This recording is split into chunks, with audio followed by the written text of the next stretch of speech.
Hey everybody, I'm Jason Creel, and today I want to talk to you specifically about part-time lawn care business owners. I want to give you some advice on what I would do as far as equipment, the type of customers I would go after if I was running a part-time lawn care business, and talk to you how that might differ from those of us that are running a full-time lawn care business. Let's talk about it. Stay tuned.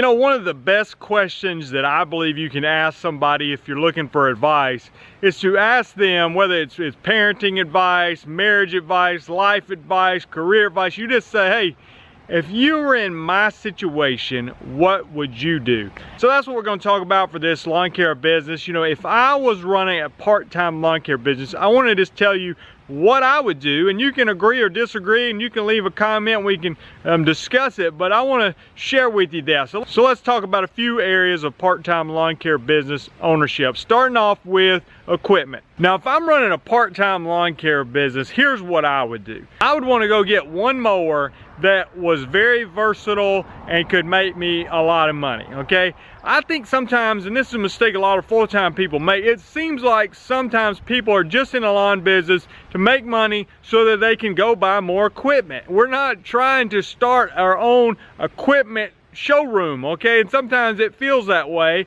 But I think we gotta get back to looking at profitability, and if I'm simply doing this part-time, I'm really trying to maximize profitability.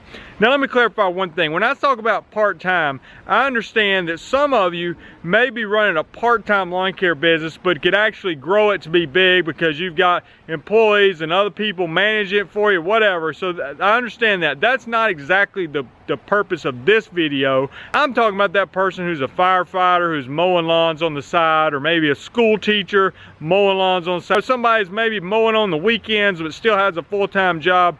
You know, that person who's trying to do it themselves to make some extra money and maybe looking to get full-time one day, but right now they're doing it part-time. So what would I get for a lawnmower? Well, I would probably get a 48-inch mower, maybe up to a 52, but something in that versatile size where you can do a lot of residential properties, you can do small commercial properties, and you can get a stander if you like those. You could get a ride-on mower or even a walk-behind if you needed that for the type of terrain you're dealing with. And I would probably get one that mulches or side discharge. You know, I personally like the flaps that you can open it up and side discharge or close it and mulch it. But I probably would stay away from a bagging mower unless that was the exclusive focus of your business and you were able to get some use out of it. What I wouldn't do is go buy a 48-inch mower that I'm using most of the time, but then I've got 3 customers that want their yard bagged, so I'm going to go buy a $12,000 Walker mower that'll bag. It just doesn't make sense. You're not getting the use out of it, especially being a part-time person. Now, if you're a big company and you want to mow 300 yards and 75 of them you're going to need a bagging mower on, and you're going to use that bagging mower for leaf cleanups in the fall and stuff like that, then it makes sense to spend the money on it. But as a small business that's part-time, where you're trying to maybe get 20 or 30 customers just to make some extra money, I want one mower.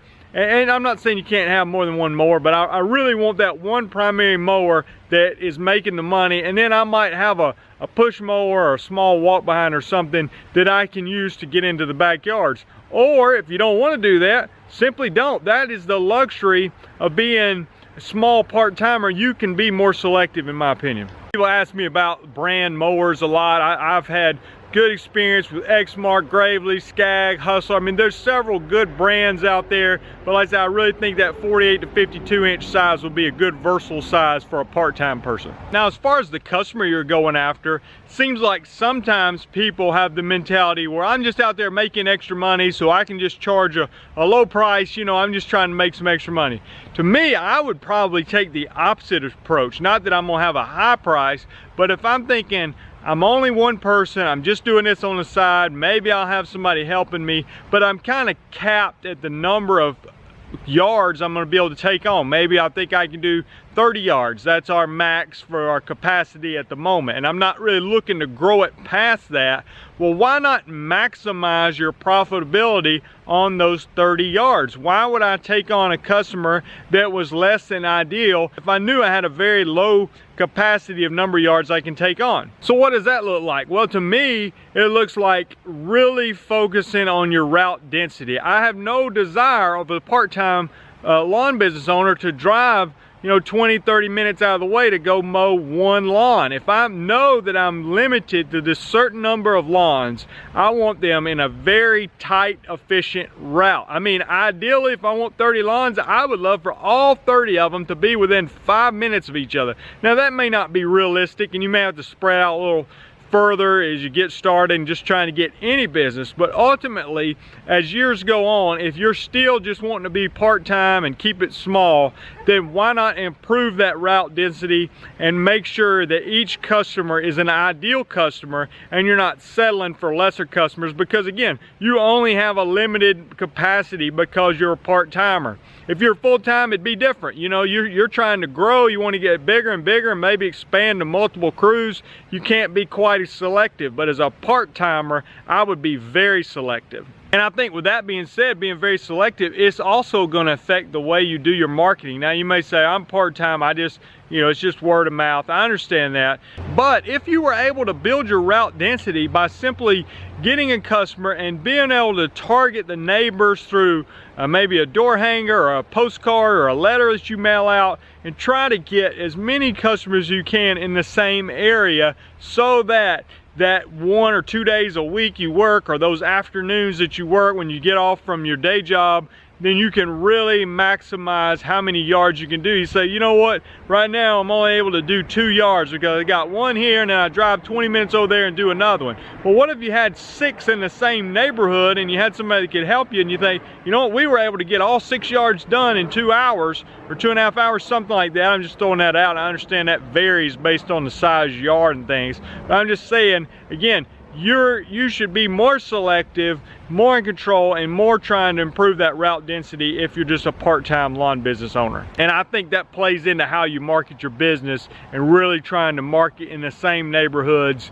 just to build up your density in those neighborhoods. Now, the other topic I'm going to touch on briefly on this is that person. I know there's a lot of people out there and they're part-time and working a full-time job, but their ultimate goal is to become full-time in the lawn business, and it's very difficult to make that jump sometimes. And I get asked, people ask me that sometimes, should I quit my job, should I go full-time? Well, it's hard for me to answer that for somebody else. I don't want to be the one that tells them, yeah, you should probably quit that job you've been at for 20 years and go start a lawn business, because I can't really make that decision for them.